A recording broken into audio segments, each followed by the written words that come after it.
Good morning to all. जैसा कि हमने लास्ट लेक्चर सीरीज में आईजेएसओ के चैप्टर्स के बारे में डिस्कस कर रहे थे, जिसके अंदर हम पढ़ रहे थे मेटल्स एंड नॉन मेटल्स। तो उसी सीरीज में आज हम इस चैप्टर को आगे बढ़ाते हैं। प्रीवियस लेक्चर्स के अंदर हमने जाना मेटल्स और नॉन मेटल्स की फिजिकल एंड केमिकल प्रॉपर्टीज के बारे में, और आज हम स्टडी करेंगे मेटल्स और नॉन मेटल्स से फॉर्म होने वाले बॉन्ड्स के बारे में। तो उस केस में हमारे पास में जो फर्स्ट बॉन्ड आता है वो होता है आयनिक बॉन्ड। और उस आयनिक बॉन्ड का क्या कॉन्सेप्ट है, आयनिक बॉन्ड के कंपाउंड्स की क्या प्रॉपर्टीज होती है, वो हम इसके अंदर डिस्कस करने जा रहे हैं।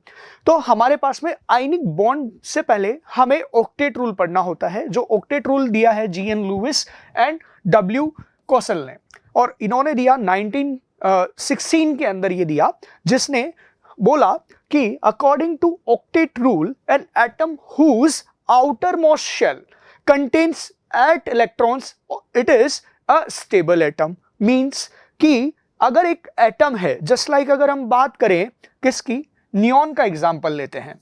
नियॉन में हमारे पास में एटॉमिक नंबर होता है नियॉन का 10। अगर इसके इलेक्ट्रॉनिक कन्फिगरेशन की हम बात करें तो इसके फर्स्ट शेल के शेल में इलेक्ट्रॉन आते हैं 2, के शेल के बाद एल शेल में इसके 8 इलेक्ट्रॉन्स आते हैं, और एल शेल ही इसका आउटर मोस्ट शेल होता है जिसके अंदर इलेक्ट्रॉन्स होते हैं 8।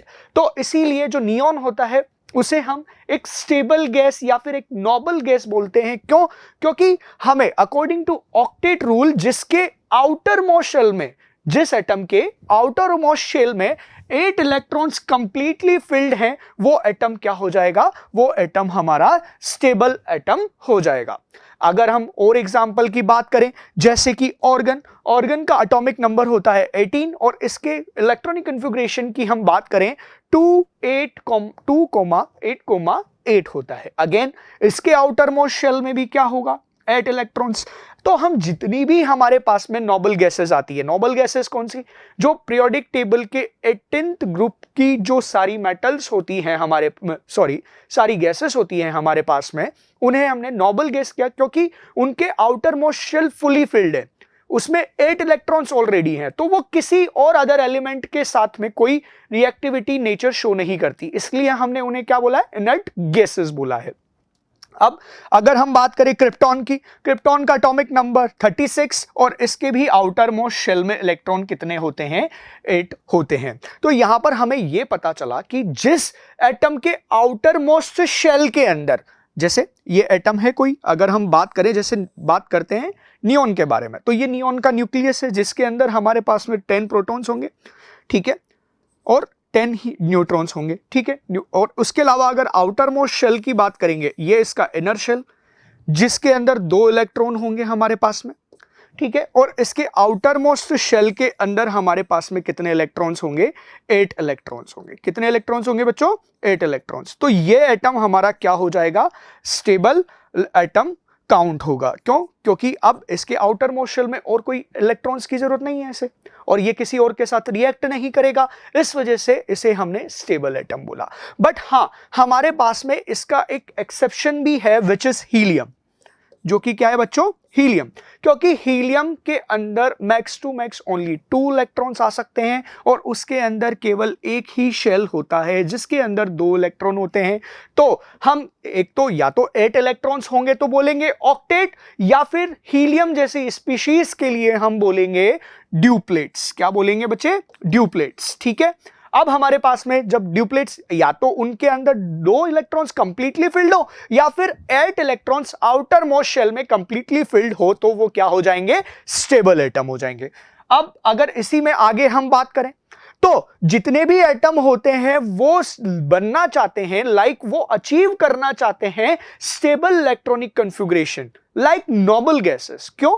क्योंकि उन्होंने एक स्टेबिलिटी की स्टेबल एक स्टेट दिखाई, जहां पर वो किसी और एटम के साथ में कोई एसोसिएटिविटी नहीं दिखा रहे थे, कोई उनकी केमिकल रिएक्टिविटी नहीं थी। क्यों? क्योंकि उनके आउटर मोस्ट शेल क्या थे, फुल्ली 8 इलेक्ट्रॉन्स थे उसके अंदर, और इस वजह से वो स्टेबल थे, और उन्हें हमने क्या बोला, नोबल गैसेस बोला। अब बाकी के जितने भी हमारे पास में एलिमेंट्स हैं, वो सारे क्या क्या करना चाहते हैं, वो भी कन्वर्ट होना चाहते हैं स्टेबल लाइफ, उसके स्टेबल एटम्स के अंदर। जैसे हम भी हमारी लाइफ में स्टेबिलिटी लाने के लिए क्या कर रहे हैं, पढ़ाई कर रहे हैं, पढ़ाई करके, मेहनत करके अच्छा कॉलेज, अच्छे कॉलेज से अच्छी ग्रेड्स, अच्छे ग्रेड्स के बाद अच्छा कोई भी जॉब या कोई भी अपना ऑक्यूपेशन, तो उससे क्या होगा, लाइफ में स्टेबिलिटी आएगी। सेम जो हमारे एटम्स होते हैं वो चाहते हैं स्टेबिलिटी अचीव करना, और वो स्टेबिलिटी अचीव कैसे करते हैं? अब यहां पर हमारे पास में नोबल गैसेस है, इनर्ट गैसेस हैं, तो उनके लाइक अपना इलेक्ट्रॉनिक कन्फिगरेशन अचीव करते हैं। ठीक है, अब वो अचीव तो करते हैं, बट कैसे करेंगे? तो उसके लुइस ने 3 वेज बताए। उन्होंने बोला to achieve stable electronic configuration other atoms wants to complete their octet and they do so, वो कैसे करते हैं? इन 3 ways। कितने वेज में करते हैं? वो 3 वेज में करते हैं। जैसे फर्स्ट है by losing 1 and more electrons, और लूजिंग की अगर हम बात करें, लूजिंग इलेक्ट्रॉन की बात करें, तो लूजिंग इलेक्ट्रॉन किसकी प्रॉपर्टीज है? मतलब कि इलेक्ट्रॉन लूज करना किसकी प्रॉपर्टीज है? इलेक्ट्रॉन लूज करते हैं हमारे कौन? मेटल्स। ठीक है, अब हमारे पास में दूसरी बात बोली उन्होंने, दूसरा वे बताया बाय गेनिंग 2 और मोर इलेक्ट्रॉन्स, जो कि कौन करते हैं? जो कि मोस्टली नॉन मेटल्स करते हैं हमारे पास में। ठीक है, अब और उन्होंने तीसरा वे बताया शेयरिंग ऑफ इलेक्ट्रॉन्स का। तो कैसे ये स्टेबल इलेक्ट्रॉनिक कन्फिगरेशन अचीव करते हैं? 3 वे से करते हैं, या तो वो इलेक्ट्रॉन को लूज करेंगे, या वो इलेक्ट्रॉन को गेन करेंगे, और वो या फिर वो इलेक्ट्रॉन की क्या करेंगे? शेयरिंग करेंगे। जैसे कि कार्बन ऑलवेज क्या करता है? इलेक्ट्रॉन की शेयरिंग करता है और कोवलेंट बॉन्ड फॉर्म करता है। तो इस तरीके से हमारे पास में हमें समझ में आया कि जो अदर एटम्स हैं वो रिएक्ट कैसे कर रहे हैं, वो क्यों इलेक्ट्रॉन को एक्सेप्ट कर रहे हैं या लूज कर रहे हैं या गेन कर रहे हैं, क्योंकि वो स्टेबल इलेक्ट्रॉनिक कन्फिगरेशन में चेंज होना चाहते हैं। जैसे हम बात करें सोडियम की, ठीक है, सोडियम का हमारे पास में इलेक्ट्रॉनिक कन्फिगरेशन की अगर इसका एटॉमिक नंबर होता है 11 और इसके इलेक्ट्रॉनिक कन्फिगरेशन की बात करें तो 28,1। ठीक है, अब इसके पास क्या है? इसका अभी आउटर मोस्ट शेल कंप्लीट नहीं है, तो ये आउटर मोस्ट शेल कंप्लीट कैसे करेगा? बाय लूजिंग 1 इलेक्ट्रॉन, और क्या बना लेगा? ये सोडियम कैटायन फॉर्म कर लेता है Na+, और इसका 1 इलेक्ट्रॉन निकल जाता है। कितना? 1 इलेक्ट्रॉन निकल जाएगा इसका बच्चे। ठीक है, अब यहां पर 1 इलेक्ट्रॉन निकल गया, तो क्या इसका इलेक्ट्रॉनिक कन्फिगरेशन आपको दिख रहा है? कैसा हो गया ये इलेक्ट्रॉनिक कन्फिगरेशन? क्या नियॉन जैसा हो गया है क्या? कि जो नियॉन का इलेक्ट्रॉनिक कन्फिगरेशन होता है वैसा हो गया? क्या इसने स्टेबल इलेक्ट्रॉनिक कन्फिगरेशन अचीव कर लिया? तो अब ये इस फॉर्म में क्या हो गया है? स्टेबल हो गया है। तो कैसे होते हैं जनरली? By losing 1 electron. अब अगर अपन बात करें जनरल नॉन मेटल्स की, तो जनरल नॉन मेटल्स की अगर हम बात करेंगे तो कैसे देखते हैं? नॉन मेटल्स जनरली इलेक्ट्रॉन को एक्सेप्ट करती है। जैसे अपन नॉर्मल एग्जांपल लेते हैं फ्लोरीन का। फ्लोरीन का एटॉमिक नंबर हमारे पास में 9 होता है, और इसका इलेक्ट्रॉनिक कन्फिगरेशन अगर अपन लिखेंगे तो कैसे लिखेंगे?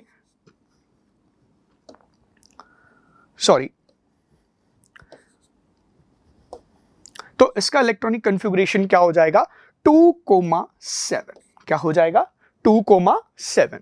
अब इसके इलेक्ट्रॉन आउटर मोस्ट शेल में 8 इलेक्ट्रॉन्स कंप्लीट करने के लिए इसे क्या जरूरी है कि ये 1 इलेक्ट्रॉन को एक्सेप्ट करे, जो कि ये कैसे करता है? अगर कोई फ्री इलेक्ट्रॉन इससे मिलता है, वो इस इलेक्ट्रॉन को एक्सेप्ट करके अपने आउटर मोस्ट शेल को कंप्लीटली फिल्ड कर लेता है। मींस अपने आउटर मोस्ट शेल में 8 इलेक्ट्रॉन्स को कंप्लीट कर लेता है।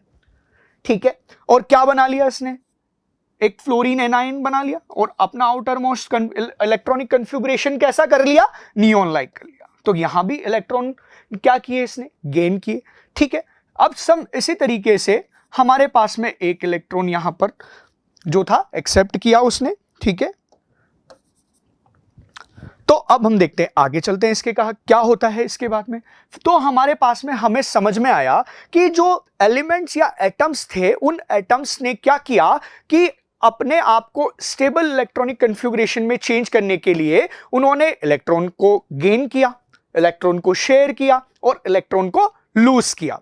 तो इससे हमें समझ में आता है कि उनकी केमिकल रिएक्टिविटी कैसे होती है।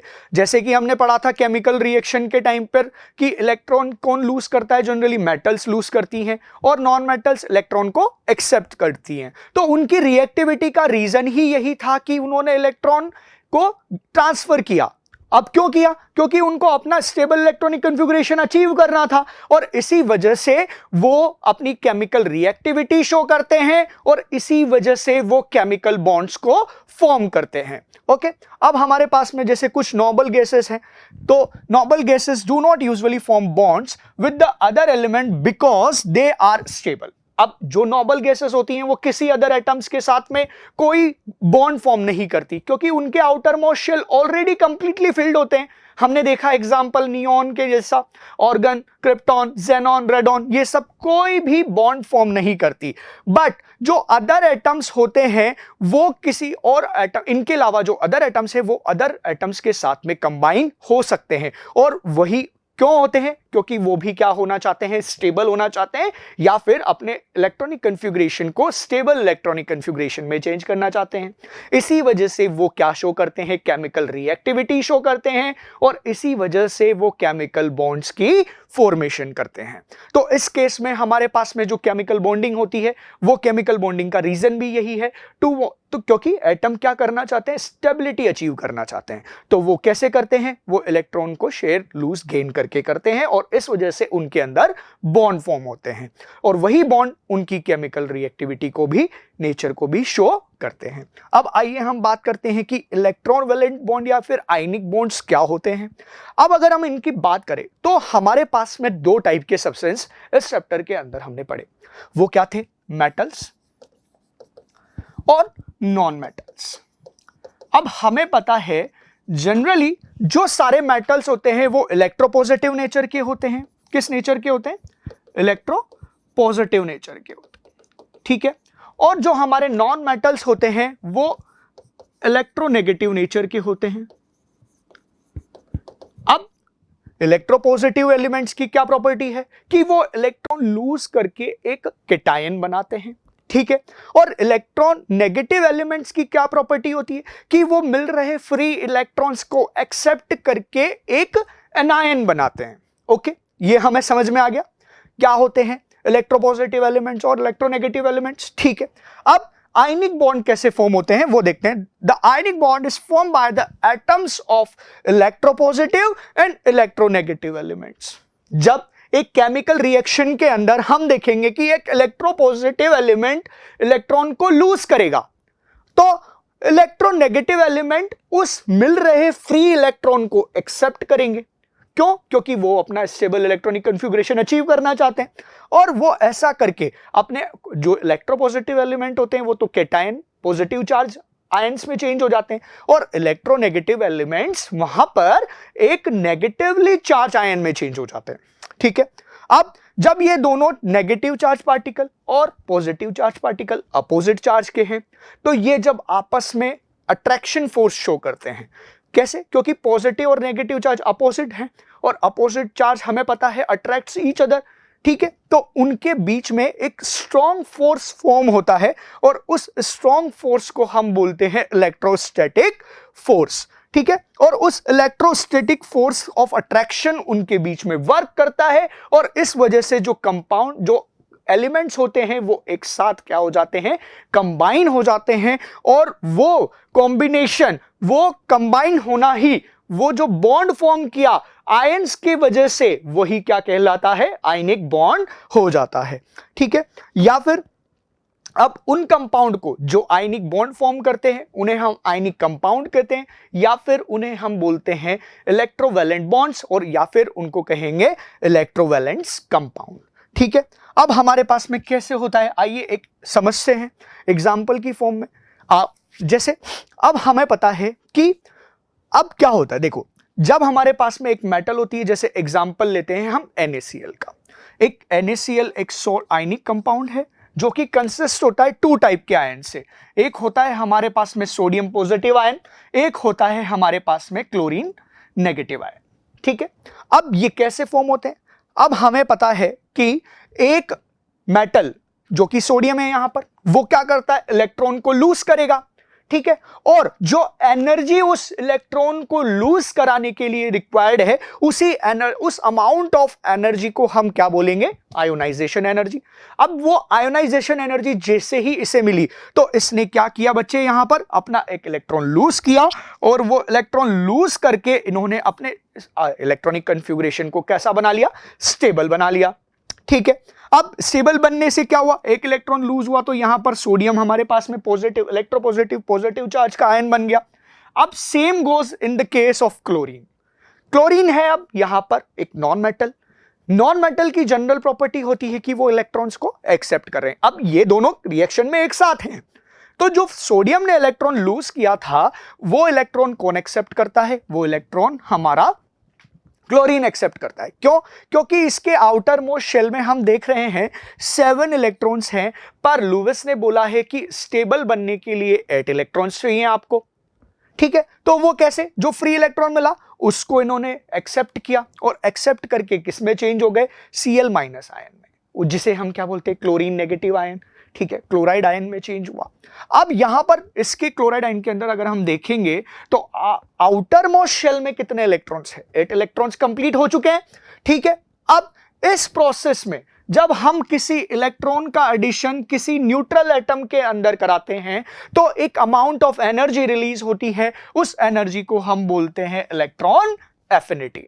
तो यहां पर एनर्जी रिलीज होगी इलेक्ट्रॉन के एडिशन से, जो कि क्या बोलेंगे उसे, इलेक्ट्रॉन एफिनिटी। अब 2 चार्ज आ गए हमारे पास में, इसमें एक पॉजिटिव चार्ज और एक नेगेटिव चार्ज। अब दोनों इन चार्ज के पास में आने की वजह से एक स्ट्रॉन्ग फोर्स ऑफ अट्रैक्शन दो अपोजिट चार्ज के बीच में फॉर्म होता है, उस इलेक्ट्रोस्टैटिक फोर्स कहते हैं। उसकी वजह से इन दोनों के बीच में अट्रैक्शन बढ़ा और इन्होंने क्या किया, कंपाउंड को फॉर्म किया, जो कि क्या था, NaCl। तो the bond which is formed due to transfer of electrons, जो कि ट्रांसफर ऑफ इलेक्ट्रॉन से फॉर्म होता है, वो ही क्या होता है, आयनिक बॉन्ड होता है। उसे हम क्या बोलते हैं, आयनिक बॉन्ड। अब जो यहां पर एक और बात आती है हमारे पास में, वो है इलेक्ट्रोवैलेंसी। What is electrovalency? अब जो इलेक्ट्रॉन यहां पर एक, मैं कहूं एक एटम लूज कर रहा है, केवल एक ही नहीं, एज ए एग्जाम्पल बात कर रहे हैं, कितने भी अमाउंट में हो सकता है, वो डिपेंड करता है कि हम कंपाउंड कौन सा बना रहे हैं। ठीक है, अब इलेक्ट्रॉन्स यहां पे डोनेट करेगा और जो एक्सेप्ट हुआ है in the process of formation of ionic bond, वो ही क्या हो जाएगी, इसकी इलेक्ट्रोवैलेंसी हो जाएगी। जैसे NaCl के केस में, सोडियम क्लोराइड के केस में अगर हम बात करें तो सोडियम ने एक इलेक्ट्रॉन लूज किया और क्लोरीन ने एक इलेक्ट्रॉन को एक्सेप्ट किया, तो इसकी इलेक्ट्रोवैलेंसी कितनी हो गई, 1। कितनी हो गई बच्चों, 1। ठीक है, अगर हम एक और एग्जांपल की बात करें तो हमारे पास में एक और आयनिक कंपाउंड बनता है MgCl2। ठीक है, अब यहां पर कितने इलेक्ट्रॉन्स की शेयरिंग हो रही है, 2 इलेक्ट्रॉन्स की। मैग्नीशियम 2 इलेक्ट्रॉन्स को लूज करता है, और क्लोरीन यहां पर 2 एटम है, तो क्या उनको भी, दोनों एटम को एक एक इलेक्ट्रॉन रिक्वायर्ड होगा, तो वो भी 2 इलेक्ट्रॉन को क्या करते हैं, एक्सेप्ट करते हैं। तो इसलिए इसकी इलेक्ट्रोवैलेंसी कितनी हो जाएगी बच्चे, 2 हो जाएगी। ठीक है, तो इस तरीके से हमारे पास में क्या फॉर्म होते हैं, आयनिक बॉन्ड फॉर्म होते हैं। अब इन आयनिक बॉन्ड्स के बारे में, हियर आर इलेक्ट्रोवैलेंसी ऑफ 1, इसकी इलेक्ट्रोवैलेंसी कितनी है, 1। The formation of ionic bond is necessary that the ionization of electropositive element should be less than the electron affinity of electronegative element should be high.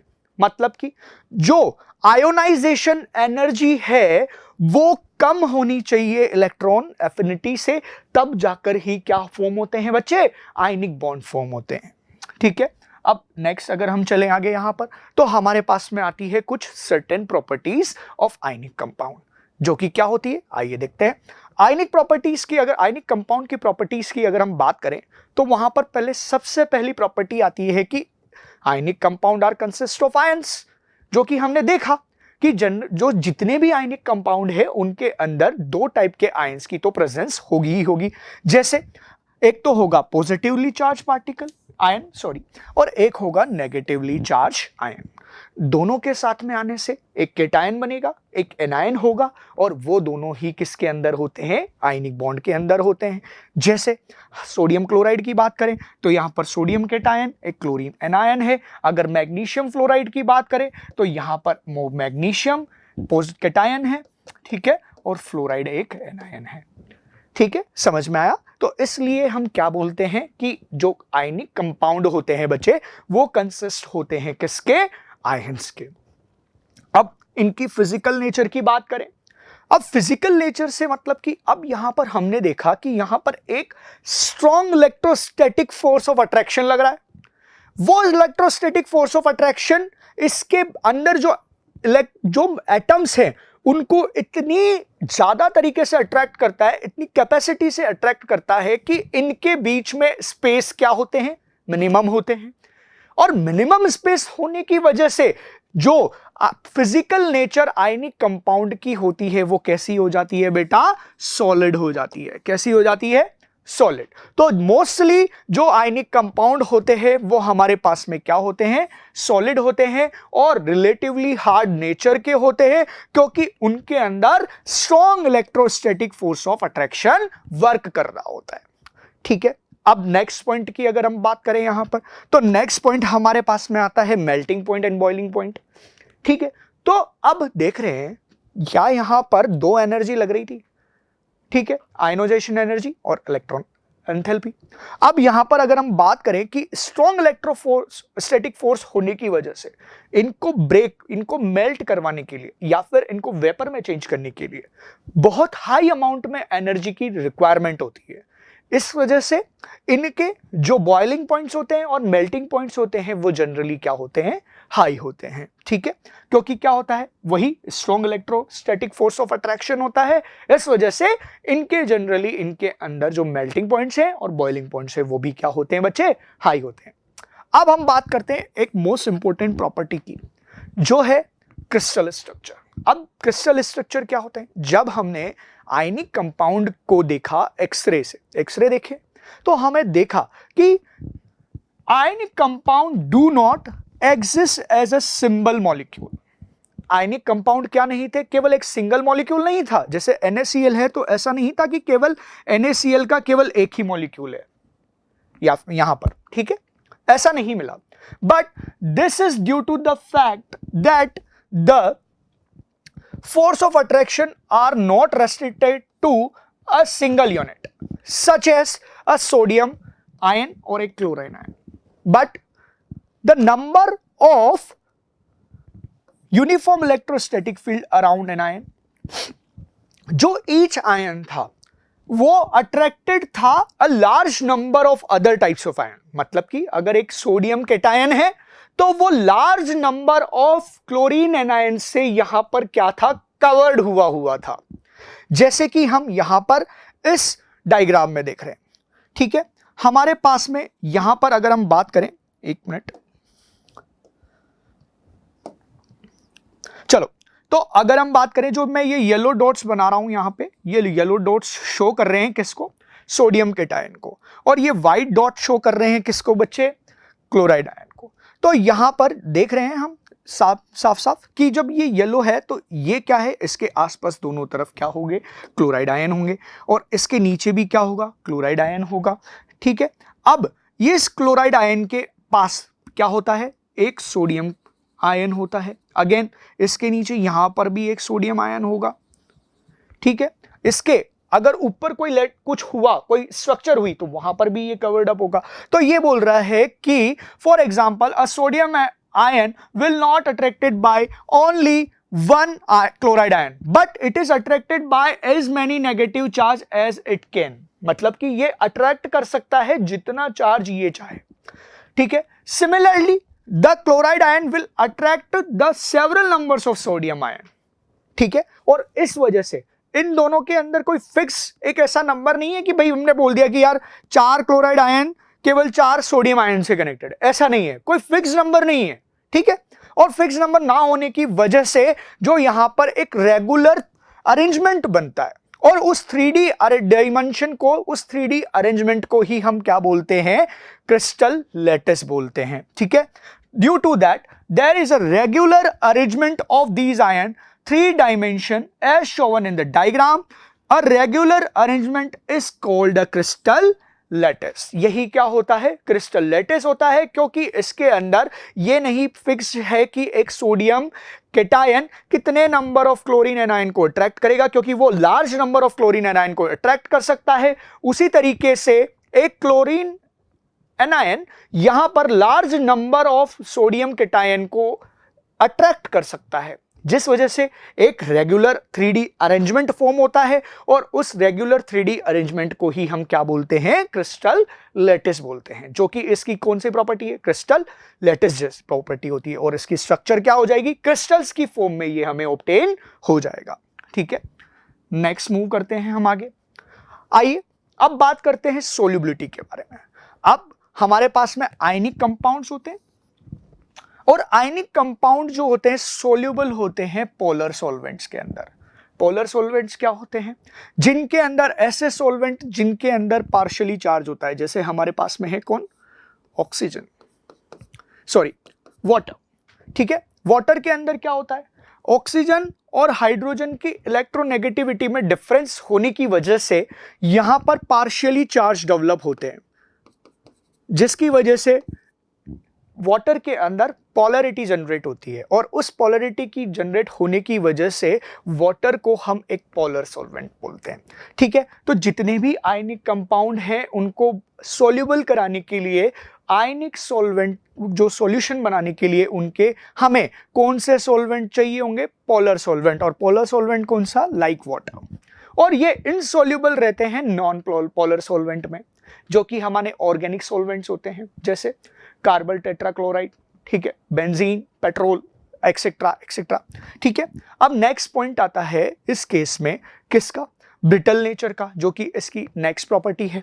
अब brittle nature क्या होती है, सबसे पहले तो ब्रिटल नेचर की बात करते हैं। What is brittle.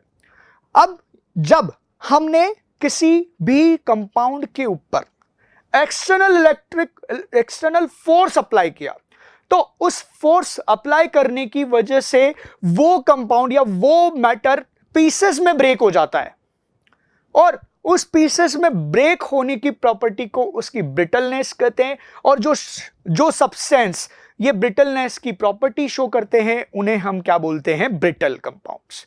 तो आयनिक कंपाउंड्स जो होते हैं बच्चे, वो क्या होते हैं, ब्रिटल होते हैं। उनकी नेचर कैसी होती है, ब्रिटलनेस की होती है। जब भी उनके ऊपर एक एक्सटर्नल फोर्स अप्लाई होगा तो वो क्या होंगे, पीसेस में ब्रेक हो जाएंगे, ठीक है।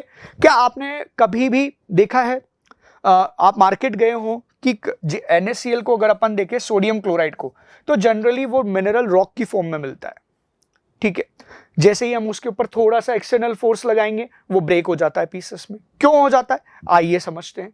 अभी हमने पढ़ा आयनिक कंपाउंड कंसिस्ट होते हैं 2 types of ion, cation and anion, जो कि एक फिक्स रेगुलर अरेंजमेंट में, जैसे कि यहां पे शो हो रहा है हमें, positive negative, positive negative, positive, ठीक है। अब हमारे पास में नेक्स्ट लेयर क्या होगा, पॉजिटिव अट्रैक्ट करेगा नेगेटिव को, नेगेटिव अट्रैक्ट करेगा पॉजिटिव को, तो वापस से एक अरेंजमेंट फॉर्म हो रहा होगा हमारे पास में यहां पे। तो इस तरीके की कांस्टेंट लेयर हमारे साथ में चलती है, ठीक है, जिसके अंदर अपोजिट जो चार्ज होते हैं वो अपोजिटली कनेक्टेड होते हैं। जब हम इनके ऊपर एक्सटर्नल फोर्स अप्लाई करते हैं तो ये लेयर डिसमिस हो जाती है, और इन लेयर्स के डिसमिस होने की वजह से यहां पर जो सेम टाइप ऑफ चार्ज है प्लेट से, वो एक एटम से, वो सामने आ जाते हैं। और सेम चार्ज होगा तो क्या करते हैं, सेम चार्ज रिपेल करते हैं, और यहां पर स्ट्रॉन्ग रिपल्शन फोर्स वर्क करता है। इस वजह से आयनिक कंपाउंड जो होते हैं बेटा, वो लेयर्स में क्या हो जाते हैं, ब्रेक हो जाते हैं, और डिफरेंट पार्ट्स में वो ब्रेक हो जाते हैं। इसी वजह से आयनिक कंपाउंड की प्रॉपर्टी कैसी होती है कि वो ब्रिटल नेचर को शो करते हैं, क्योंकि जो उनकी फिक्स लेयर है आयंस की, वो डिसमिस हो जाती है। उनके जो डिसअरेंजमेंट की वजह से जो सेम चार्ज ऑफ आयन है वो एक दूसरे के पास आते हैं, और पास आने की वजह से वहां पर उनके बीच में स्ट्रॉन्ग रिपल्शन फोर्स वर्क करता है, और जो due to the strong repulsion force वो ब्रेक हो जाते हैं पीसेस के अंदर, ठीक है, और यही रीजन होता है कि आयनिक कंपाउंड क्या शो करते हैं, ब्रिटल नेचर को शो करते हैं। नेक्स्ट आगे चलते हैं। तो ये कुछ प्रॉपर्टी थी हमारे पास में किसकी, आयनिक कंपाउंड की। अब आयनिक कंपाउंड की लास्ट प्रॉपर्टी है विच इज इलेक्ट्रिकल कंडक्टिविटी। अब इलेक्ट्रिकल कंडक्टिविटी क्या, electrical conductivity in any substance is due to the movement of free electrons. क्यों होती है, या तो उसके अंदर क्या होनी चाहिए, मूवमेंट होनी चाहिए फ्री इलेक्ट्रॉन्स की। क्या आयनिक कंपाउंड जब फॉर्म हो रहे थे तो वहां पर आपको मूवमेंट शो हो रहा था इलेक्ट्रॉन का, जैसे कैसे सोडियम ने एक इलेक्ट्रॉन को लूज किया था, कैटायन बनाया, और क्लोरीन ने वो इलेक्ट्रॉन एक्सेप्ट किया। क्या यहां पर सोडियम ने अपना इलेक्ट्रॉन क्लोरीन को दिया, बिल्कुल। तो क्या एक फ्री इलेक्ट्रॉन यहां पर मूव कर रहा था, बिल्कुल। और आयंस, या फिर आयंस यहां पर मूव करें, it means the in metals electrical conductivity is due to the movement, free movement of valence electrons. Metal के अंदर क्यों होता है, क्योंकि वहां पर एक फ्री इलेक्ट्रॉन्स होते हैं और वो फ्री इलेक्ट्रॉन्स क्या कर रहे होते हैं, मूव कर रहे होते हैं, इसलिए मेटल्स क्या करते हैं, इलेक्ट्रिकल कंडक्टिविटी शो करते हैं। अब आयनिक कंपाउंड के अंदर किसके फॉर्म होते हैं, चार आयंस के फॉर्म होते हैं, जैसे कि Na+ और Cl-।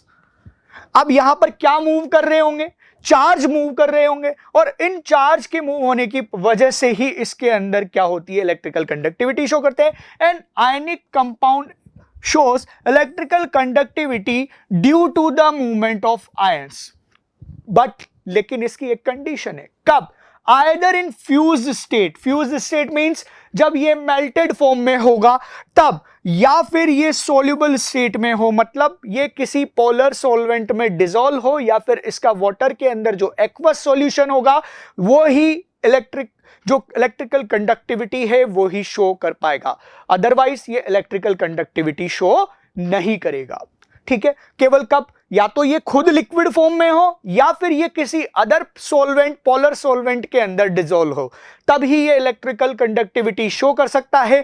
क्योंकि जब ये सॉलिड फॉर्म में होता है तो वहां पर कोई भी आयंस या फिर चार्ज का कोई ट्रांसफर नहीं हो रहा होता है, आयंस का कोई ट्रांसफर नहीं हो रहा होता है, इस वजह से ये सॉलिड फॉर्म में एज अ इंसुलेटर वर्क करते हैं। तो आयनिक कंपाउंड कैसे इलेक्ट्रिकल कंडक्टिविटी शो करेंगे, या तो वो मेल्टेड फॉर्म में हो, मींस की फ्यूज स्टेट में हो, या फिर वो किसी पोलर सॉल्वेंट के अंदर डिसॉल्व हो, जैसे कि वाटर एक्वस सॉल्यूशन, ठीक है, किसका, वो सोडियम क्लोराइड का, तो वो भी क्या शो करेगा, इलेक्ट्रिकल कंडक्टिविटी शो करेगा। ठीक है, अब यही रीजन है कि जो हमारे जितने भी आयनिक कंपाउंड है वो क्या नेचर शो करते हैं बेटा, क्या इलेक्ट्रिकल कंडक्टिविटी शो करते हैं। तो आयनिक कंपाउंड्स की जो जनरल प्रॉपर्टीज हुई वो क्या क्या हुई, एक तो फर्स्ट अगर हम बात करें तो कंसिस्ट ऑफ आयंस, सेकंड हम बात करें तो high melting and boiling points, physical nature इनकी सॉलिड होती है, क्रिस्टल लैटिस होता है, सोल्युबिलिटी होती है बट पोलर सॉल्वेंट्स के अंदर,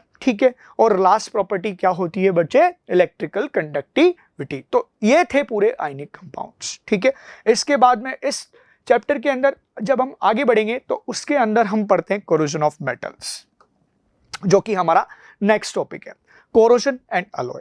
अब कोरोजन क्या होता है, आपने जनरल देखा होगा कि जब हम कोई आयरन के नए ऑब्जेक्ट्स लेकर आते हैं, या तो कोई गेट है या विंडो है, आयरन के ऑब्जेक्ट्स के बनाते हैं, तो कुछ टाइम बाद आपने देखा होगा वहां पर एक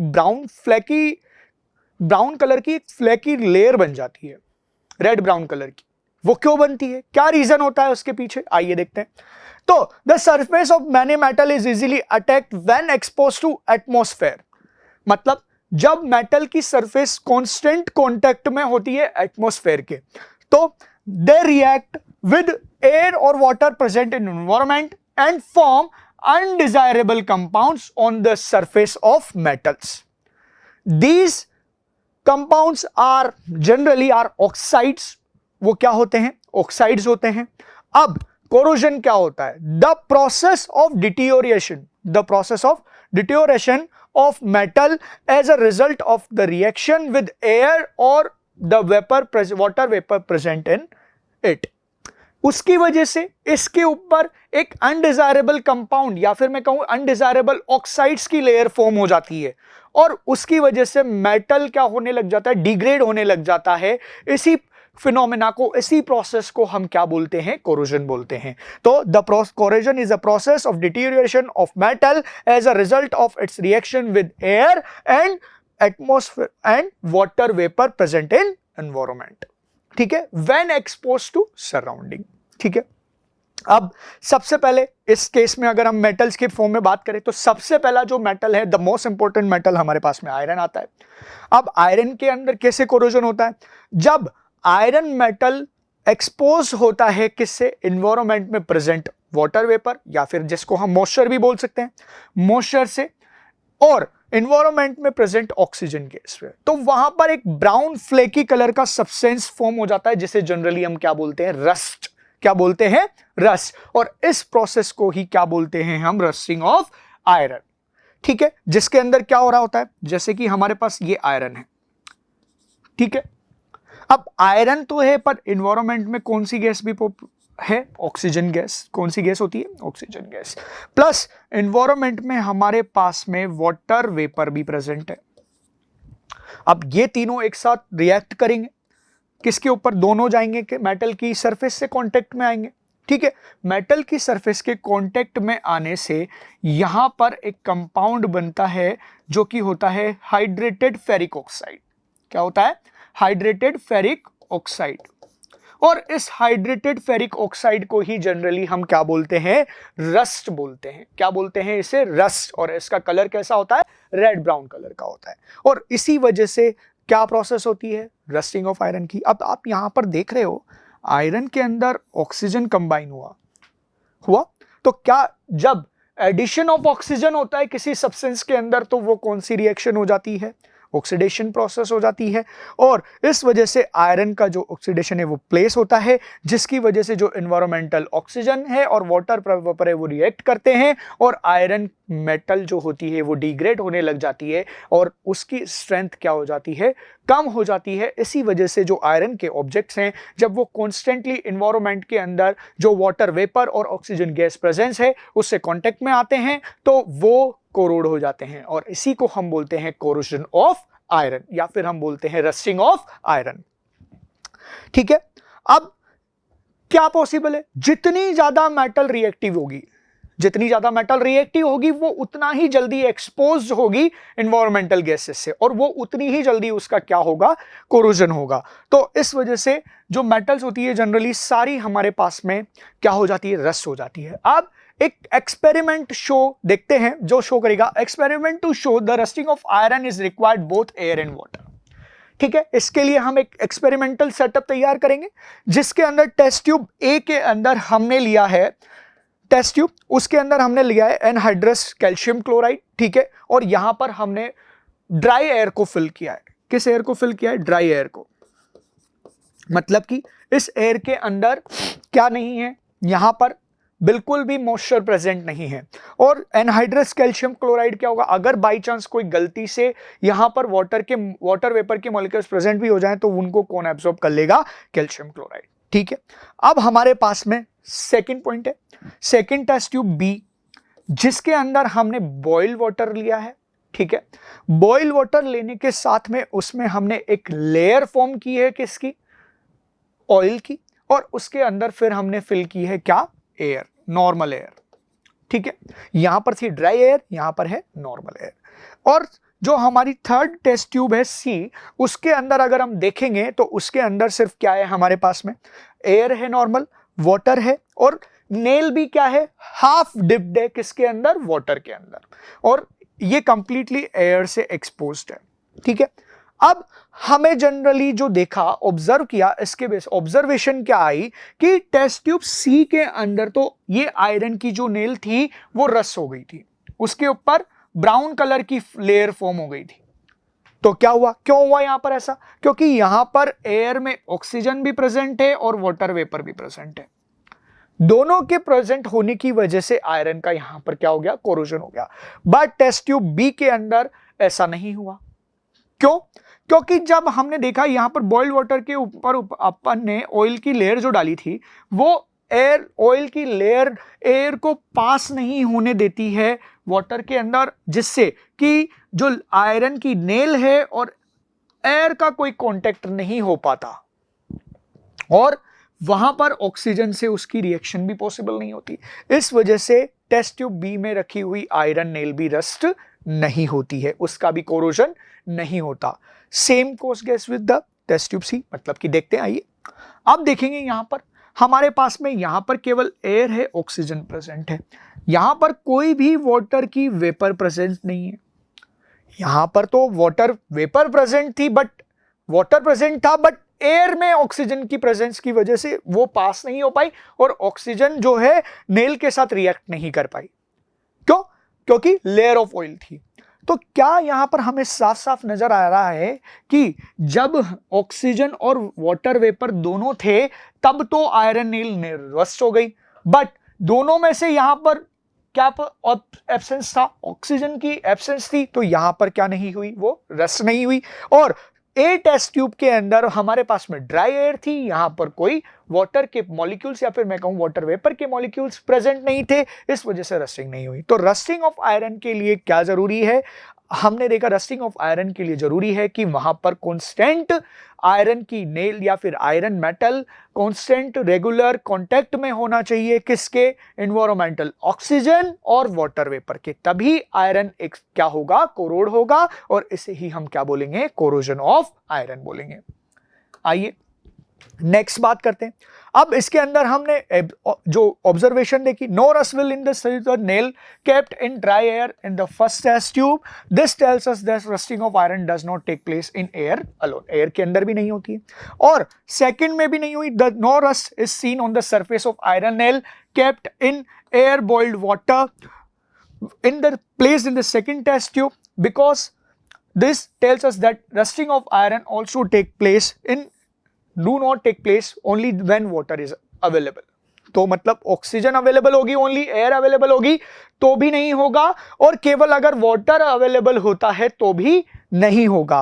but red brown rust is seen on the surface of iron nail indicated in the presence of both air and water in the third test tube, because corrosion of iron is possible when iron metal is exposed to environmental air and water vapor। तभी होगा, और तभी वो क्या होगा? Rust होगा। ठीक है, नेक्स्ट देखते हैं।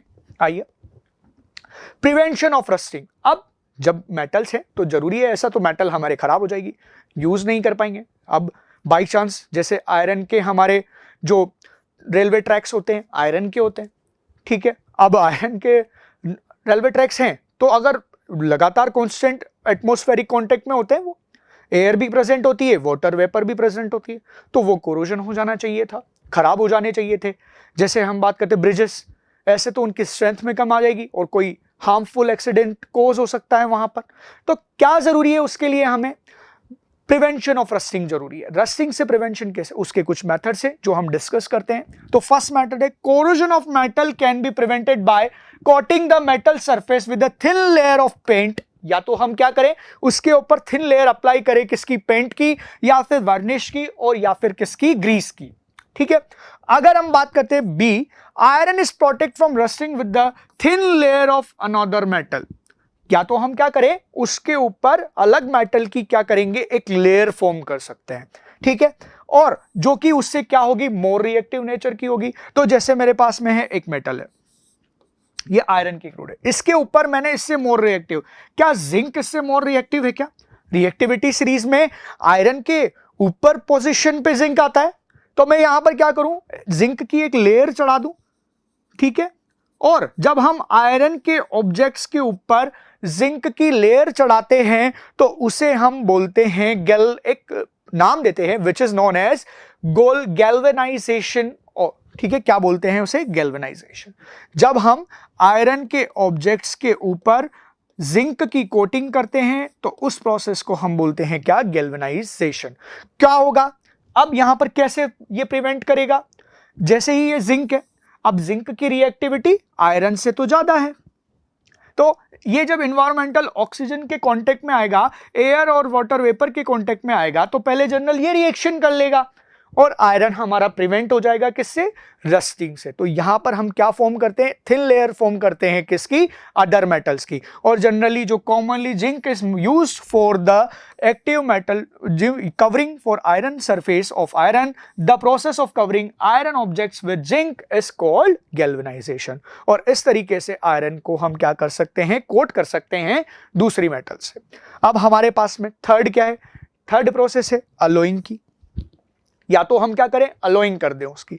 अलोइंग करेंगे तो क्या करेंगे, some metals when alloyed with the other metals to become more resistance to corrosion. अब अलोय क्या होता है, alloy is a heterogeneous mixture of two or more metals और अदर सब्सटेंस। ठीक है, कुछ भी, या तो दो मेटल हो सकती है या दो से ज्यादा मेटल भी हो सकती हैं। अब वहां पर मिक्सिंग हो गई डिफरेंट डिफरेंट, तो उस जो रिजल्टेंट सब्सटेंस है उसकी रिएक्टिविटी में भी चेंज आएगा।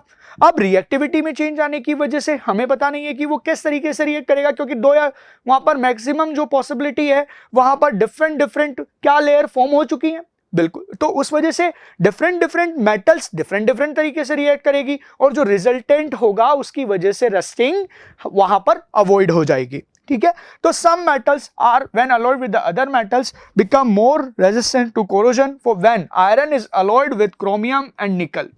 जब हम आयरन को क्रोमियम और निकल के साथ मिक्स करते हैं तो क्या फॉर्म होता है, स्टील फॉर्म होता है। ठीक है, अब स्टील हम देखते हैं कि कितनी ही एक्सपोज्ड क्यों ना हो, वो बहुत रेयरली किसी केस में क्या होती है, कोरोड होती है। क्यों, क्योंकि उसको हम इन दोनों के अंदर मिक्स करने के अंदर क्या किया, इसकी वजह से रिएक्टिविटी ऑफ में डिफरेंस आया। उस रिएक्टिविटी में डिफरेंस आने की वजह से वो रस्ट क्या हो गया, रेजिस्टेंट हो गया कोरोजन का, और इस वजह से जो आयरन के जो स्टेनलेस स्टील फॉर्म होता है वो रस्ट से फ्री होता है। ठीक है, अब नेक्स्ट हम क्या कर सकते हैं, अब हम रस्टिंग को प्रिवेंशन भी करते हैं। कैसे, कुछ उसके ऊपर क्या करें, कोई ऐसे सर्टेन सॉल्यूशंस उसके ऊपर लगा दें, ठीक है, जो कि क्या हो, एंटी रस्ट हो। कैसे हो, एंटी रस्ट। ठीक है, to decrease rusting of iron certain anti rust solutions are used, for example solution of alkaline phosphate. मतलब कि जो एल्कलाइन बेसिक फॉस्फेट नेचर का होगा उसकी अगर हम यहां पर क्या कर देंगे, हम उसकी लेयर फॉर्म कर सकते हैं, उसके ऊपर कोट कर सकते हैं, तो इससे भी वो क्या हो जाएगा, एंटी रस्ट सॉल्यूशन फॉर्म कर लेगा। एक और है, यहां पर एल्यूमिनियम को जब हम ग्रीस ऑयल में हीट करते हैं, एल्यूमिनियम पाउडर को पाइन ऑयल में, और तो उसके बाद में एक सिल्वरी कलर का पेस्ट फॉर्म होता है। उस सिल्वरी कलर के पेस्ट को भी हम आयरन ऑब्जेक्ट्स के ऊपर क्या करते हैं बेटा, पेंट करते हैं। और वो क्यों, क्योंकि अब एल्यूमिनियम भी क्या होता है, कोरोड स्लोली होता है। ठीक है, इस वजह से कोरोड तो होगा बट स्लोली। ठीक है, तो अब उसके ऊपर कोट कर दिया, anti rust as a anti rust work करेगा और वो भी कोरोड नहीं होने देगा। क्या नहीं होने देगा, कोरोजन से उसको प्रिवेंट करेगा। तो वो भी एक प्रिवेंशन मेथड हो सकता है इसका। ठीक है, नेक्स्ट बात करते हैं। ठीक है, तो अब हमारे पास में आता है क्या, कोरोजन ऑफ एल्यूमिनियम। ठीक है, तो अब बात करें तो due to the formation of dull layer of aluminium oxide when exposed to most air, मतलब कि मॉइस्चर कंटेंट एयर है ना, और the aluminium metal loses its shine very soon after the use. क्यों, क्योंकि ऐसा क्यों होता है, क्योंकि उसके आयरन के जो एल्यूमिनियम है उसके ऑब्जेक्ट्स के ऊपर एल्यूमिनियम ऑक्साइड की लेयर फॉर्म हो जाती है। ठीक है, अब एक बार जब ये लेयर फॉर्म हो गई, कोरोड तो होता है, जिससे क्या होता है, जो शाइनिंग सरफेस होती है, जब फर्स्ट टाइम हम यूज कर रहे होते हैं उस टाइम जो शाइनिंग सरफेस होती है वैसी इसकी सरफेस नहीं होती, क्योंकि यहां पर एल्यूमिनियम रिएक्ट कर लेता है मॉइस्चर एयर से और फॉर्म कर लेता है ऑक्साइड की लेयर, जो फर्दर पॉसिबल नहीं होता कि अब उसका फर्दर। तो एक बार जब ये लेयर फॉर्म हो जाती है तो वो बाद में उसको फॉर्मेशन ज्यादा कोरोड होने से भी प्रिवेंट करती है। तो इससे हमें पता चलता है कि कोरोजन कभी कभार वो भी क्या होता है, यूजफुल होता है। मतलब कि जो एल्यूमिनियम है, अब एक बार अगर वो उनके ऊपर ऑक्साइड की लेयर फॉर्म हो जाती है तो दोबारा से फर्दर उसका कोरोजन पॉसिबल नहीं है। ठीक है, तो मतलब कोरोजन तो हुआ बट वो कोरोजन ने उसको एक स्ट्रेंथ प्रोवाइड की, एक यूजफुलनेस हो गई। तो कोरोजन ऑफ एल्यूमिनियम के अंदर क्या होता है, केवल उसके ऊपर एक ऑक्साइड की लेयर फॉर्म हो जाती है, जिससे उसकी जो शाइनिंग सरफेस है उसमें थोड़ा चेंज आ जाता है और वो डल बन जाती है। ठीक है, अब हमारे पास में होता है copper, corrosion of copper. When copper object is remains in the damp air for a considerable time, then the copper reacts slowly with the carbon dioxide. अब यहां पर कौन कौन सी गैसेस आएंगी देखते हैं, carbon dioxide, water and air, to form a green coating of basic copper carbonate which is CuCO3 dot CuOH का whole twice. ठीक है, अब ये क्या होता है, ये एक ग्रीन कलर का सब्सटेंस होता है on the surface of the copper object. तो इस वजह से, क्योंकि कॉपर क्या होता है, बहुत लो कैटेगरी का होता है, लो रिएक्टिव नेचर का होता है, इस वजह से उसकी जो रस्टिंग होती है बेटा वो बहुत लॉन्ग ड्यूरेशन में जाके होती है, उसकी जो रस्टिंग होगी बहुत टाइम लेकर के होगी. ठीक है, अब since copper metal is low in the reactivity series, the corrosion of copper metal is very very slow. और यहां पर कैसे होता है देखते हैं, जो हमारे पास में कॉपर मेटल है वो ऑक्सीजन भी प्रेजेंट होती है, कार्बन डाइऑक्साइड भी प्रेजेंस होती है और वाटर वेपर भी प्रेजेंस होती है. तो क्या बनाता है वो यहां पर बनाता है CuCO3 डॉट CuOH2 का होल ट्वाइस, जिसे ही हम क्या बोलते हैं, यहां पर क्या, सॉरी, कॉपर हाइड्रोक्साइड फॉर्म हो रहा है विच इज बेस, तो इसको हम क्या बोलते हैं, बेसिक कॉपर कार्बोनेट. और जो कि किस कलर का होता है, ये ग्रीन कलर का होता है. किस नेचर का कलर का होता है बच्चे, ग्रीन कलर का. और जो कॉपर का ब्राउन कलर है वो चेंज हो जाता है ग्रीन कलर की लेयर में, जिसको हम या तो बोलते हैं ट्रेनिशिंग ऑफ कॉपर, क्या बोलते हैं, ट्रेनिशिंग ऑफ कॉपर या फिर कोरोजन ऑफ कॉपर. तो जब कॉपर के ऊपर बेसिक कॉपर कार्बोनेट की एक लेयर फॉर्म हो जाती है तो वो क्या होता है, कोरोजन ऑफ कॉपर होता है. ठीक है, आइए नेक्स्ट चलते हैं. अब हमारे पास में है corrosion of silver. Corrosion of silver की अगर हम बात करें तो कोरोजन ऑफ सिल्वर कैसे होता है. अब सिल्वर भी एक अनरिएक्टिव मेटल है, क्योंकि जो कोरोजन जो है हाइड्रोजन के नीचे प्लेस से, ठीक है, copper, mercury, Ag, Au, Pt. ठीक है, अब देख रहे हैं हाइड्रोजन के नीचे प्लेस जो मेटल होती है, हमने देखा वो लो रिएक्टिव नेचर की, तो कॉपर भी लो रिएक्टिव था, Ag भी, सिल्वर भी लो रिएक्टिव है, तो इसका जो कोरोजन होगा वो भी बहुत धीरे धीरे होगा. Silver is highly unreactive metal, so it does not react with oxygen of air easily, but air is usually contain a little of sulfur compound such as hydrogen sulphide gas. किससे करती है वो, केवल हाइड्रोजन सल्फाइड गैस से react करती है, which reacts only with the silver to form a black coating of silver sulphide Ag2S. और silver ornaments gradually turns black due to the formation of thin layer of sulfide on the surface of silver, so silver can be corrode. कैसा होता है आइए देखते हैं. जैसे हमारे पास में घर पे अगर हम देखें बहुत सारे ऑर्नामेंट्स होते हैं, सिल्वर के ऑर्नामेंट्स फॉर्म होते हैं. अब ये ऑर्नामेंट्स जब कांस्टेंट कांटेक्ट में आते हैं बच्चे, किसके, हाइड्रोजन सल्फाइड के, किसके कांटेक्ट में आते हैं, हाइड्रोजन सल्फाइड के. अब जब ये कांस्टेंट कांटेक्ट में आए तो क्या होगा, कांस्टेंट कांटेक्ट में आने की वजह से ये कांस्टेंट अब क्या करेगा, ये हाइड्रोजन सल्फाइड से रिएक्ट करेगा सिल्वर और क्या बना लेगा, सिल्वर सल्फाइड. ठीक है, जो किस कलर का होता है, ब्लैक कलर का होता है.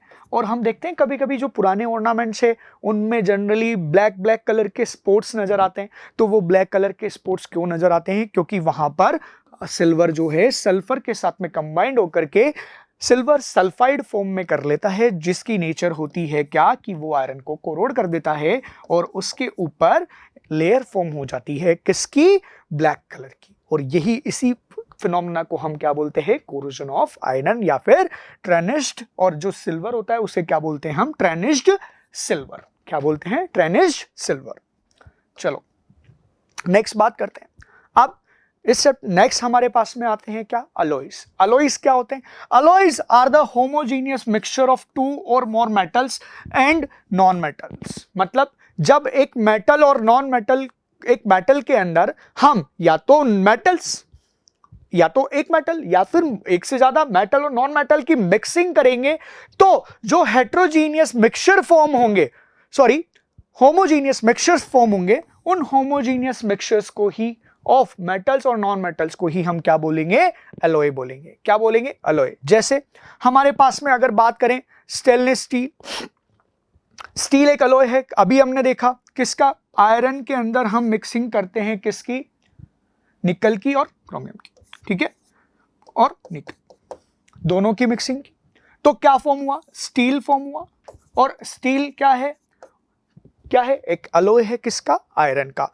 Iron is the most widely used metal but it is never use in the pure form. This is because iron क्या होता है, is very soft and stretch easily when hot. When it is mixed with a small amount of carbon becomes hard and strong. The new formation of iron is called steel. वो क्या formation, और इसमें किसकी भी mix करते हैं हम, carbon की मिक्सिंग करते हैं, ठीक है। तो क्या हो जाता है, ये अलॉय फॉर्म कर लेता है। अब हमारे पास में अलॉय फॉर्म करने के क्या रीजन थे, एक तो हमने अभी अभी पढ़ा कि ये जरूरी होता है, अलॉय क्या कर सकता है, एक मेथड हो सकता है प्रिवेंशन का, मेटल्स को किससे, रस्टिंग से बचाने का, कोरोजन से बचाने का, ठीक है। तो देखते हैं, alloys are generally prepared to have certain specific property which are not possessed by the constituent metals। मतलब कुछ एक्स्ट्रा प्रॉपर्टीज उसको प्रोवाइड करने के लिए हम क्या करते हैं, alloys को फॉर्म करते हैं। The main objective is alloy is making R। वो कुछ इस तरीके से हैं, आइए देखते हैं। सबसे पहले to increase resistant to corrosion. अभी अभी मैंने बोला था कि फर्स्ट पॉइंट तो यही होगा कि जो हम मेटल्स को चेंज कर देते हैं किसके अंदर, अलॉयस के अंदर, अलॉयस फॉर्म करते हैं, तो वो उसके रस्टिंग की प्रोसेस, उसके कोरोजन की प्रोसेस को स्लोवर कर देता है या फिर अवॉइड कर देता है। इस वजह से मेटल्स क्या हो जाती है, रस्टिंग से प्रिवेंट हो जाती है, इसलिए हम क्या करते हैं, अलॉइंग करते हैं। For example stainless steel is the prepared which is more resistant to corrosion than iron. जैसे कि स्टेनलेस स्टील ज्यादा रेजिस्टेंट है कोरोजन से, आयरन से ज्यादा। आयरन तो हो जाता है बट स्टेनलेस स्टील बहुत कम होती है, ठीक है। अब to modify the chemical reactivity. अब हमने देखा कि बहुत सारे सब्सटेंस ऐसे हैं जिनकी केमिकल रिएक्टिविटी बहुत ज्यादा है, तो क्या कोई उनके यूज नहीं है, क्या यूज तो है। अब यूज तो करने हैं बट उनकी रिएक्टिविटी बहुत ज्यादा है, जैसे कि एग्जांपल ले सोडियम।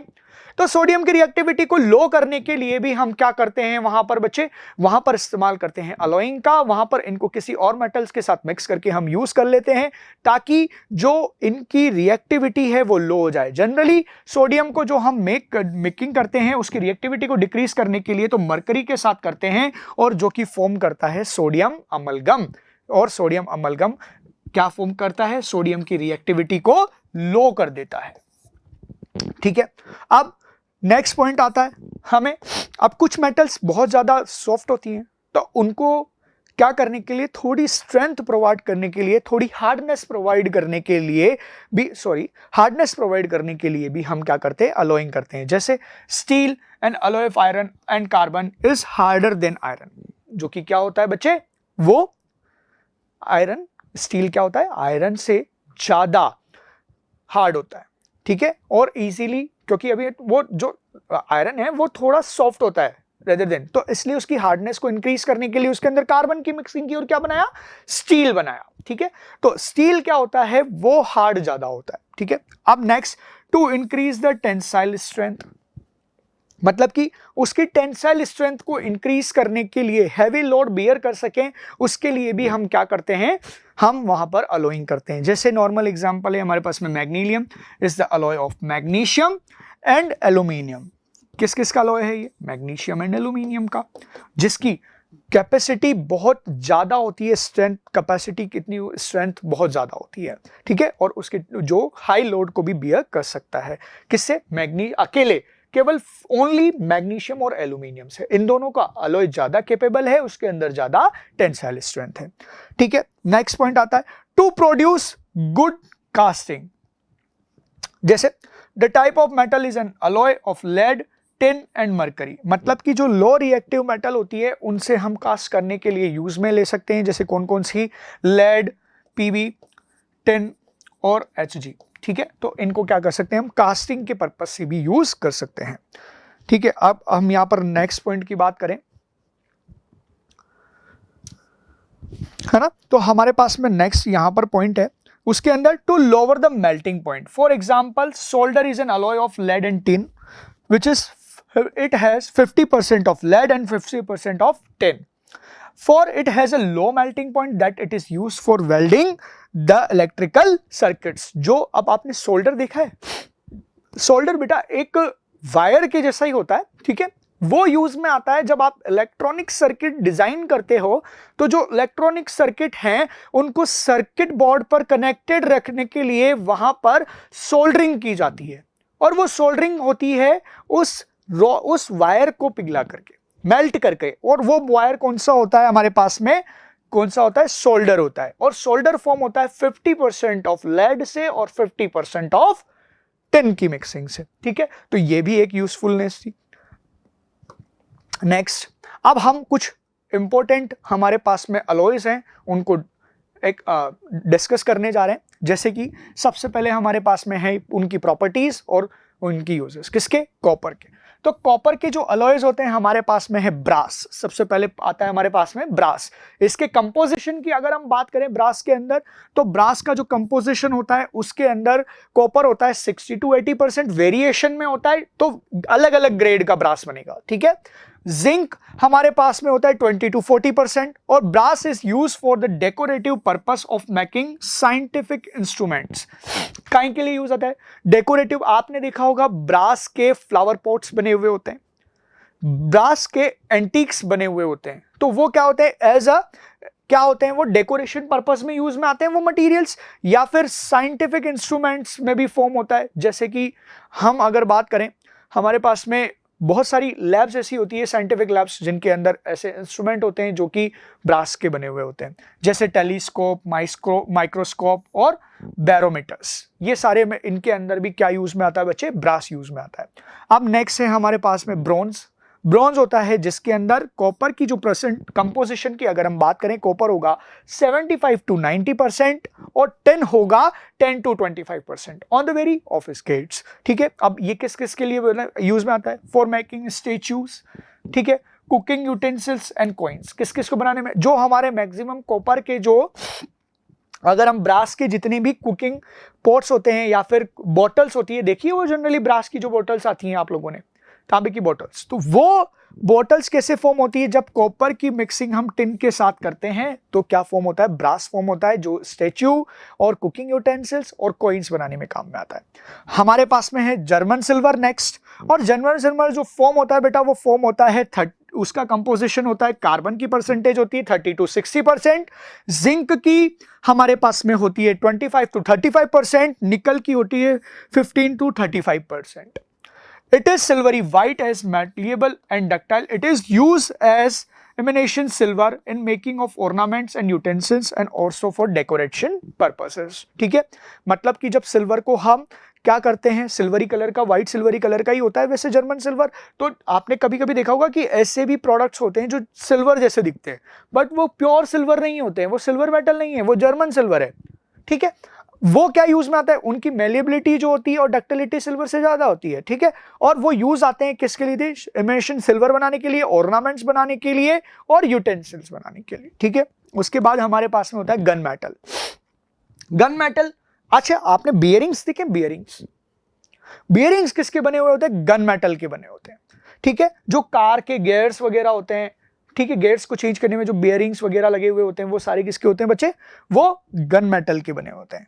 जो कि किसकी में, उसका कंपोजिशन क्या होता है, कंपोजिशन की अगर अपन बात करें, कॉपर 88%, टिन उसमें 10%, जिंक उसमें 2% होता है, जो कि यूज में आता है मेकिंग के जो गन्स की बड़ी, जो बिगर गन्स होती है ना, जैसे अगर हम बात करें जो हमारे मिलिट्री वगैरह में जो गन्स होती हैं, उनके पास में गन की जो बैरल्स होती हैं, मतलब बैरल्स मींस जो उनके आगे का जो पार्ट होता है, सिलेंड्रिकल जो पार्ट होता है, वो बैरल्स मोस्टली किसकी बनाई जाती है, गन मेटल की बनाई जाती है, ठीक है। It is used for making gears, bearing and gun barrels, ठीक है। उसके बाद हमारे पास में होता है bell metal. Bell metal form होता है कॉपर 80% कॉपर से और 10-20% टिन से। It is used in making casting bells. जो बेल्स होती हैं, जैसे सी, अगर आप कभी सी शोर पे गए तो सी शोर पर क्या होता है बच्चे, ओल्ड टाइम पे, पुराने टाइम पे क्या होता था, बड़ी बड़ी जो बेल्स लगी हुई होती थी, और जब भी हाई टाइड्स या लो टाइड्स या कुछ ऐसा फिनोमेना आते थे सी के अंदर, तो जो शिप्स वगैरह सी में, उनको एक तरीके से सिग्नल देने के लिए क्या, उन बेल्स को रिंग किया जाता था, बजाया जाता था उनको, ठीक है। तो ये उनके लिए यूज में आता है। नेक्स्ट है हमारे पास में composition and properties of some important alloys of iron. अब किसके हैं, आयरन के हैं। अब आयरन का सबसे पहला तो क्या है हमारे पास में, स्टेनलेस स्टील। स्टेनलेस स्टील क्या होता है, जिसके अंदर आयरन की कंपोजिशन 74% हो, क्रोमियम 80% हो और निकल हमारे पास में कितना हो, 8% हो। ठीक है, तो stainless steel is hard, tenacious and corrosion resistant. कैसा होता है स्टील, ये हार्ड होता है, टेनिशियस होता है और कोरोजन से फ्री होता है, free from corrosion, corrosion resistive nature का होता है। और क्या क्या बनाने में आम काम आता है, जनरली कटलरीज बना सकते हैं, यूटेंसिल्स बना सकते हैं, ऑर्नामेंट पीसेस बना सकते हैं और इंस्ट्रूमेंट और एपरेटस हम बना सकते हैं। ठीक है, तो ये क्या हो गया स्टेनलेस स्टील। निकल स्टील की हम बात करें, जिसके अंदर क्या होता है, आयरन और निकल होता है। आयरन का कंपोजिशन 96 to 98% होता है और निकल का कंपोजिशन 2 to 4% होता है। इसकी प्रॉपर्टी होती है कि ये निकल हार्ड होता है, इलास्टिक नेचर का होता है और वही कोरोजन रेजिस्टेंट होता है। इसका यूजिंग है जो इलेक्ट्रिकल वायर्स की केबल है, उसके अंदर जो आपने देखा होगा कॉपर के भी वायर्स फॉर्म होते हैं, एल्यूमिनियम के भी वायर फॉर्म होते हैं, बट आयरन के भी वायर्स फॉर्म होते हैं। तो वो कौन सी स्टील होती है, निकल स्टील होती है, जो कि electric wire cables, automobiles and aeroplane के पार्ट्स बनाने में, वॉच बनाने में काम आते हैं, आर्मर प्लेट्स बनाने में काम आती है, प्रोपेलर शाफ्ट्स जो शिप के प्रोपेलर्स होते हैं, जो वो अब पीछे जो शिप को डैंक कराने के काम में आते हैं, उनको हम प्रोपेलर शाफ्ट्स बनाने के लिए काम में आते हैं। ठीक है, एक और है हमारे पास में एल्निको, जो कि एक एलॉय है एल्यूमिनियम, निकल और कॉपर का, सॉरी कोबाल्ट का। इसकी प्रॉपर्टी होती है कि ये हाईली मैग्नेटिक होता है, बहुत ज्यादा मैग्नेटिक होता है ये एल्निको, और ये बनाने में भी काम में आता है, परमानेंट मैग्नेट्स को बनाने में काम आता है। ठीक है, आइए नेक्स्ट बात करते हैं। अब हमारे पास में कुछ इंपॉर्टेंट अलॉय हैं, उनकी प्रॉपर्टीज है किसकी, एल्यूमिनियम की, जो कि हम बात करें डुरालियम की। ठीक है, जिसके अंदर मिक्सिंग होती है एल्यूमिनियम, कॉपर, मैग्नीशियम और मैग्नीज की, जिसके अंदर एल्यूमिनियम 95%, कॉपर 4%, मैग्नीशियम 0.5% और मैग्नीज होता है 0.5%। अब इसका यूज क्या है, मेकिंग ऑफ एरोप्लेन्स, जो एरोप्लेन्स होते हैं। अब ये लाइट वेटेड चाहिए होता है बट स्ट्रेंथ बहुत ज्यादा चाहिए होती है। ठीक है, तो उसके लिए making of aeroplanes, spacecraft, ships and pressure cookers. जो प्रेशर कुकर्स हैं, मतलब कि जब जैसे जैसे ऊपर प्रेशर भी इंक्रीज होगा तो इनका जो प्रॉपर्टी होती है ये हाई प्रेशर को बियर कर सकते हैं। इसीलिए जब एरोप्लेन की मेकिंग होती है या फिर स्पेसक्राफ्ट या फिर स्पेसशिप्स जो हम भी बनाते हैं, वो उनके अंदर किसका यूज में दिया जाता है, डुरालियम का यूज किया जाता है। अब हमारे पास में मैग्नालुम, जो कि मिक्स होता है एल्यूमिनियम और मैग्नीशियम से। ठीक है, जिसके अंदर मिक्सिंग होती है 90 to 95%। ठीक है, मैग्नीशियम के अंदर एल्यूमिनियम होता है 90 to 95%, मैग्नीशियम होता है 5 to 10%। Uses for making of instrument and balance beams. क्या होता है, जो एक लाइट इंस्ट्रूमेंट होते हैं, लाइट सोर्स जो प्रोवाइड करते हैं, और उनके जो बैलेंस बीम होते हैं उनको फॉर्म करने के लिए काम में आता है, और इसकी प्रॉपर्टी जनरली ये हार्ड और टफ होता है। ठीक है, नेक्स्ट देखते हैं, आइए। अब हमारे पास में है next composition and property and uses of some important alloy of lead. ठीक है, उसमें हमारे पास में अभी हमने डिस्कस किया सोल्डर के अंदर 50% लेड होता है, 50% टिन होता है। ठीक है, और इसके अंदर क्या प्रॉपर्टी होती है कि इसका लो मेल्टिंग पॉइंट होता है, जो जनरली हीट करने पे इजीली मेल्ट हो जाता है, और जब एक बार अगर ये सेट हो गया तो फिर उसके बाद ये इजीली रिमूव नहीं हो सकता। ठीक है, विच यूज फॉर सोल्डरिंग पर्पस, और ये किस में यूज में आता है, जो जितने भी इलेक्ट्रिक अप्लायंसेस होते हैं, इलेक्ट्रॉनिक अप्लायंसेस होते हैं, इलेक्ट्रिकल अप्लायंसेस होते हैं, उनके अंदर जो सर्किट होते हैं उनको सोल्डर करने फॉर्मेशन में काम आता है। टाइप मेटल क्या है, अब जो प्रिंटिंग मेटल्स होती हैं उनके काम में आते हैं ये। ठीक है, जो लेड होता है, ठीक है, और टिन होता है, उसके साथ में मिक्स करते हैं हम सीबीएम, और टिन के साथ में मिक्स करते हैं, जिसके अंदर 7 to 75%, सीबीएम 15 to 20% और टिन हमारी 5%। फॉर यूजेस क्या होता है, मेकिंग ऑफ प्रिंटिंग टाइप्स। ठीक है, प्रिंटिंग टाइप्स बनाने के लिए जो उनके टाइप्स बनते हैं ना, जो किसी चीज को प्रिंट कराने के काम में आते हैं, तो उनके लिए ये यूज में आता है। चलो नेक्स्ट हमारे पास में अमलगम। अब अमलगम क्या होता है, amalgam are homogeneous mixture of metal and mercury.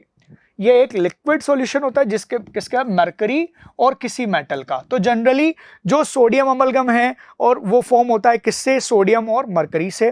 तो डिफरेंट अमलगम होते हैं हमारे पास में, जैसे सोडियम अमलगम है। सोडियम अमलगम होता है use chemical reactivity of sodium को लो करने के लिए काम में आता है, क्योंकि वो एक गुड रिड्यूसिंग एजेंट है।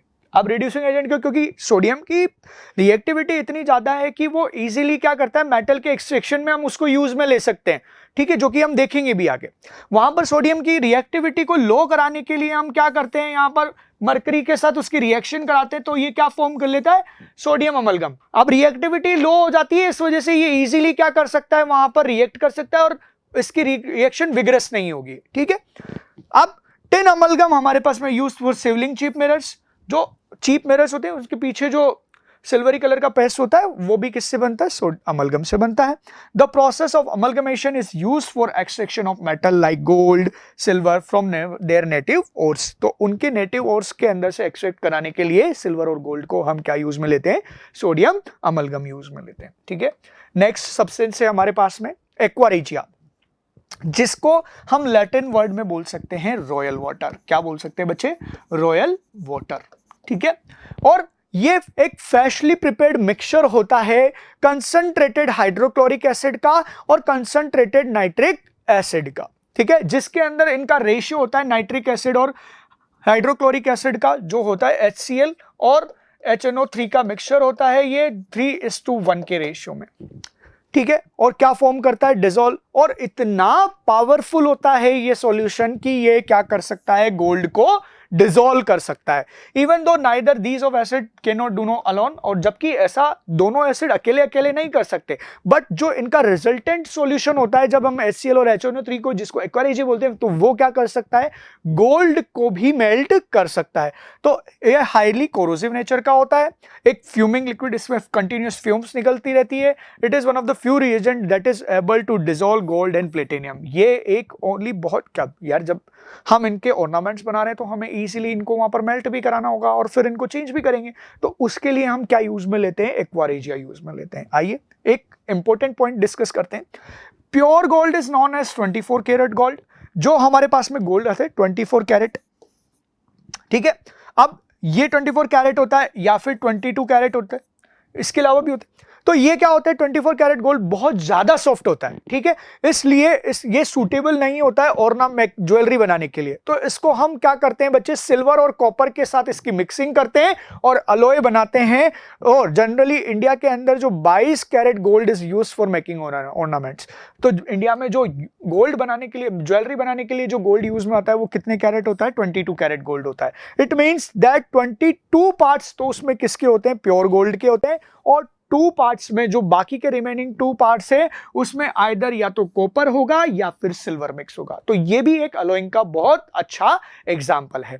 तो आज हमने इस पूरे वीडियो के अंदर स्टडी किया आयनिक बॉन्ड्स को कि कैसे फॉर्म होते हैं, उसके अलावा हमने कोरोजन ऑफ मेटल्स को देखा और कोरोजन मेटल्स के साथ में हमने देखे अलॉयस और डिफरेंट टाइप ऑफ अलॉयस, ठीक है। तो इसी नेक्स्ट फर्दर हम इसी नेक्स्ट क्लास में कंटिन्यू करेंगे। Thank you watching for us and please like, subscribe and share. Thank you so much.